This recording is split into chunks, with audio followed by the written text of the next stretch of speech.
Oke guys, sekarang saya sedang bersama Kamal namanya. Dia adalah seorang relawan di Rumah Jakat. Kalau misalnya kalian lihat di Instagramnya Rumah Jakat, di YouTube-nya, itu ada Kamal ya video-videonya. Ngapain? Lagi tidur biasanya. Terbaring gitu ya. Dan sekarang ini adalah hari pertama PSBB di Kota Bandung. Dan kalau kalian lihat itu ramai ya. Ramai ya. Seperti tidak ada apa-apa ya Pak Kamal ya. Betul, sangat ramai sekali di sini. Iya. Kalau seperti ini sepertinya pesimis nih, bisa mundur 1 sampai 2 bulan nih. Ini menurut Om Likar melihat situasi sekarang seperti ini, itu kira-kira bakal berapa lama ini akan bisa dientaskan si virus? Kalau saya sih prediksinya kalau masih seperti ini bisa lama ya. Bisa sampai tahun depan mungkin Pak Kamal. Karena ya seperti itulah. Penyebarannya semakin meluas dan pemerintah pasti akan terus melakukan hal seperti ini, dan kasihan juga kan kepada yang lain yang pekerjaan harian jadinya terdampak kan. Betul. Oke, lebih menjurus lagi dengan adanya virus ini kan sangat berdampak sekali ya untuk aktivitas kita semuanya masyarakat gitu. Benar. Dan ada pun yang ingin melaksanakan aktivitas ibadah pun sangat dibatasi, betul kan? Ya. Begitupun yang ingin ibadah, yaitu ibadah menikah gitu. Nah, ya. Bapak Rika, nah menurut Bapak Rika sendiri gimana gitu dengan urusan agama yang beritanya libur juga mereka, berarti kan otomatis nggak bisa mengurus surat-surat untuk pernikahan gitu. Itu seperti apa menurut Pak Rika? Kalau saya sih, karena saya bukan di bidang itu, saya bingung Pak Kamal. Bingung ya? Iya. Kalau saya sih, menurut saya kalau mau nikah ya nikah aja. Ya, tapi misal Bapak Rika sendiri nih ingin nikah dalam waktu dekat ini dan melihat situasi seperti ini, kalau saya sih, apa yang Bapak Rika lakukan? kalau misalnya sudah ada jodohnya, sudah ada restunya, ya udah nikah aja. Guys, ada yang mau guys? Sih harus sesuai dengan protokol yang sudah dianjurkan oleh pemerintah. Oh, gitu pakai ya. masker, kemudian Jaga jarak gitu. Dan harus steril juga tempatnya gitu. Siap. Berkerumun tapi harus dengan sesuai anjuran gitu. Pakai masker, pakai sarung tangan, sediakan tempat cuci tangan, dan untuk yang datang juga dicek suhu tubuhnya segala macam. Seperti itu Pak Kamal. Ini teman-teman lihat dong. Ramai sekali hari pertama. Ini daerah mana namanya Pak Kamal? Ini daerah Jalan Citarum. Daerah Jalan Citarum ya. Dekat Al Istiqomah. Lihat tuh, Masjid Al Istiqomah. ramai sekali teman-teman. Apalagi barusan di bawah batu ya Pak ya. Bawah batu juga, aduh, semerawut. Semerawut. Bahkan gara-gara ada PSBB ini malah bikin macet ya. Betul. Bikin macet karena Makin ada ramai. jalan-jalan ditutup ya. Betul. Ya, mudah-mudahan aja virusnya cepat berlalu ya. Dan sebenarnya kalau misalnya semuanya bekerja sama Pak Kamal, kalau menurut saya sih hal ini akan cepat selesai. Tapi karena sebenarnya kalau untuk bertahan sebulan aja mungkin bisa sebenarnya. Tapi asalkan yang kaya bisa mensubsidi teman-teman yang membutuhkan sembako tambahan. Andai kan semua itu peduli gitu.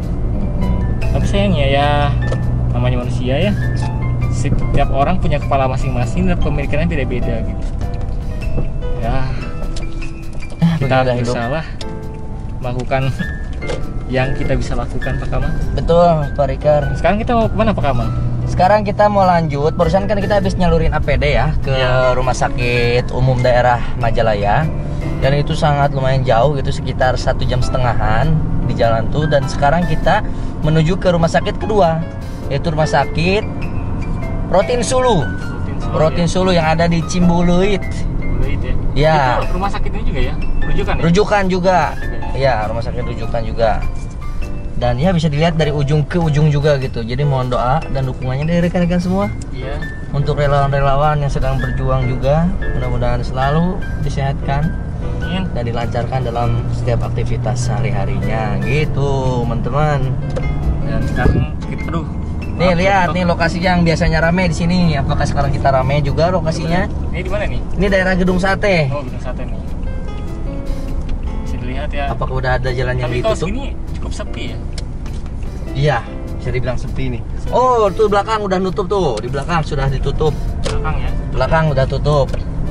Depan Gedung Sate banget udah tutup. Kalau pasti itu wajib sih kalau Gedung Sate. Iya, itu. Karena kan pusat pemerintah. Pusat ya. Jawa Barat. Nih, sekarang kita menuju ke Dipati Ukur, daerah Dipati Ukur. Kita lihat ya kondisi di sana seperti apa. Inilah review jalan-jalan Bandung. Bukan review Pak. Oh, bukan review ya, Bukan apa? Review. Ini kita penyaluran sekaligus kita pengen lihat nih hari pertama PSBB di Kota Bandung itu bagaimana kondisinya, masih ramai kah, masyarakatnya peduli kah, atau memang ya udah gitu, nggak ada apa-apa gitu. Nih lihat yang barusan naik arah jembatan dan yang dari atas menuju bawah, dari bawah menuju atas, lihat masih ramai banget. Iya sih. Ramai banget. Tuh motor-motor lalu lalang. Banyak motor ya. Iya, nggak sedikit juga yang masih boncengan. Tuh bisa dilihat ya. Teman-teman masih banyak. Oh masih banyak. Tuh mobil dari atas. Ya, pasti banyak. Nah, meskipun nggak seramai biasanya. Ya, tapi memang ya kalau boleh bilang sih masih banyak yang ramai. Masih ada yang olahraga nih. Semangat. Tapi kan itu sendiri Pak. Sendiri Saya ya. lupa sih peraturan PSBB itu ngapain lagi sih Pak? Yang nggak boleh itu. Berkumpul pasti nggak boleh. Mobil. Ya kita boleh nggak sih duduk berdua gini? Ya misal muhrim boleh sih Pak. Iya. Ya asal nggak berdempetan sih Pak. Iya. Itu. Sekarang ini Dago nih teman-teman. Nah itu. Nah, Dago ditutup tuh. Oh Dago sudah ditutup. Dago ditutup tuh. Dago tutup. Tutup. Sekarang kita ke arah Dipati Ukur lewatnya. Ibu ya. Ibu flyover. Flyover Pasopati. Mati. Flyover. Fly itu Fly itu terbang. over itu Berlebihan. Dia terbang. Gimana ya? terbang berlebihan dong. Aduh. Apa sih nggak jelas banget vlognya. Iya, antum ini gimana? Nih. Nih sekarang kita kesini lihat. Masuk ke Dipati Ukur. Apakah masih rame? Ini sepi ya. Makin sepi nih untuk Kota Bandung. Ini emang biasa sepi juga sini. Oh, sini sepi juga sih. Iya, nggak begitu ramai sini. Oke. Ini hanya jalan alternatif. Oke. Kita ke kanan. Siap, Kamal. Ini udah ada masih angkot, masih beroperasi ya. Operasi ya. Jadi emang untuk angkutan pribadi dan angkutan umum juga emang udah ada aturannya sih ya. Apa aturannya? Barusan aku baca di media tuh. Ya jadi intinya nggak boleh berdempetan gitu. Jadi di joknya tuh harus Lu kasih sekat. beri jarak, Ya. disekat gitu. Jadi biar nggak dempetan juga. Iya. Oke, ini Ini ngomong Gojek ya. ojek masih berseliweran dengan HP-nya ditempel. Iya. Mungkin kayaknya udah penumpang mungkin berkurang ya mungkin. Iya. GoFood. Tuh lihat mereka juga malah ngumpul-ngumpul loh. Betul ya. Gojek ya. Mungkin nunggu orderan GoFood ya. Betul. Ini nih biasanya daerah ramai di sini nih. Iya, ramai Di sih biasanya. Unpad nih. Kita lihat tuh.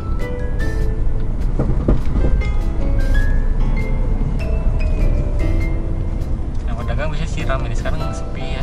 Iya. Karena emang nggak ada yang beli juga sih. Di sini biasanya habis asar tuh udah mulai beres-beres tuh kan. Tuh lihat ada juga yang mulai buka gitu kan nih. Mau mulai siap-siap buka gitu. Ya berhubung itulah. Mahasiswa juga diliburkan kan. Iya, nggak ada. Semua pada pulang kampung mungkin masih. Iya. Jadi gimana ya ini ya? Inilah kondisi hari pertama PSBB di Kota Bandung ya. Betul. Bisa dilihat ada yang sepi, ada yang rame. Tapi memang ada di beberapa jalan-jalan utama mungkin ya. Udah mulai agak diberlakukan gitu. Tapi kalau di daerah-daerah tadi yang kita ke Majalaya Iya. itu diberlakukan tapi tidak ada yang jaganya. Kosong. Atau jadi mungkin rame itu gitu. dijaganya ada waktunya gitu mungkin ya, Ya, Bapak mungkin Dekat? sip-sipan mungkin ya. Sip ya. Tapi kalau misalkan masyarakatnya kekeh nggak mau gitu karena mereka butuh makan. Nah itu bekerja, dia. Bingung juga sih sebenarnya. Jadi emang misal mau lockdown, benar-benar lockdown bersih di jalanan itu menurutku nggak bisa sih. Iya Dan sih. misalkan bisa pun ya harus ada yang menanggung sembako buat di sembakonya. rumah. Iya sih. Dan misal nggak ada sembako ya, menurut Bapak Rikar mungkin nggak Apa? fenomena 98 di zaman Pak Harto itu Terjadi lagi? terjadi lagi? Kalau menurut saya sih bisa saja terjadi kalau misalnya. Krisis moneter gitu kan ya? Iya, kalau misalnya banyak masyarakat yang mereka tidak tahan gitu untuk persediaan selama masa PSBB ini. Iya. Bisa terjadi sih. Ya jangan kan PHK-nya kan banyak kan? Betul. Jangan kan masyarakat marginal yang udah bekerja juga. Barusan aku hari ini lihat di media tuh yang diberhentikan di Bandung aja Ya. sekitar 5.000 lebih Wah, banyak. yang di PHK sampai hari ini Wow. dikarenakan fenomena virus ini. Gitu. Itu berarti 5.000 orang yang calon jadi Pengangguran. pengangguran dan butuh bantuan. Nama rekan-rekanku itu. Ya, jadi ya gitu sih. Jadi Kalau gimana menurut ya? saya Gimana? Menurut Pak Rikar? apa ya? Sebenarnya kalau misalkan untuk bertahan 1 bulan aja, saya yakin sih orang-orang tuh punya gitu tabungan. Yang untuk bekerja ya, yang baru di PHK mungkin juga mereka ada tabungan untuk bertahan 1 bulan. Cuman itu kan terbatas gitu.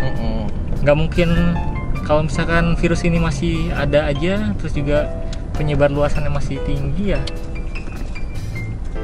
Hal-hal seperti ini akan terus berlanjut gitu. Makanya ini butuh kerjasama dari banyak pihak, gak cuma pemerintah, tapi juga warganya juga.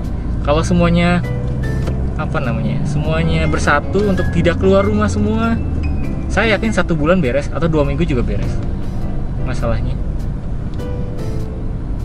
Coba Pak Rikar. Ngomong-ngomong aku salah jalan. Salah jalan, Salah jalan ini mau ke Rotin Sulu. Emang jalannya lewat mana? Harusnya jalannya lewat ke arah Punclut. Ini berarti muter balik lagi depan kita. Oke. Nah ini juga masih ramai. Masih ramai di sini ya. Tapi tidak seperti biasanya, cuma ya ramai lah. Banyak motor, mobil. Ini berasa momen-momen Idul Fitri mungkin ya, rame-ramenya gini ya. Iya. Nggak begitu ramai, bukan momen-momen virus ya. Bentar lagi juga puasa nih. Oh gimana tuh? Bentar lagi puasa nih. Puasa berarti kita harus puasa. puasa. Oh. Ngomongnya sih pas sebenarnya. Iya. Karena jadi mengurangi aktivitas orang di luar rumah. Pas sekali itu momen bulan puasa pada tahun ini. Tuh. Mungkin ini adalah hikmahnya lah. Nice, benar hikmah. Jadi semua jadi pada pakai masker ya.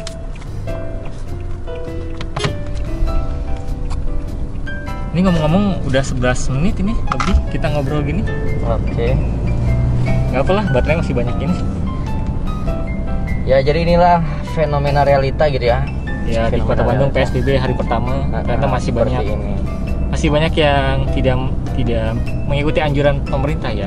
Jadi rekan-rekan yang nonton vlog ini bisa menyimpulkan sendiri bagaimana seharusnya menanganinya bagi masyarakat, bagi dinas-dinas yang berwenang, dan bagi halayak lainnya gitu ya, untuk menyikapi dan mengambil langkah yang baik lah untuk masa depan kita semua sih. Iya. Ya harus kerjasama semua pihak sih untuk menyelesaikan ini semua.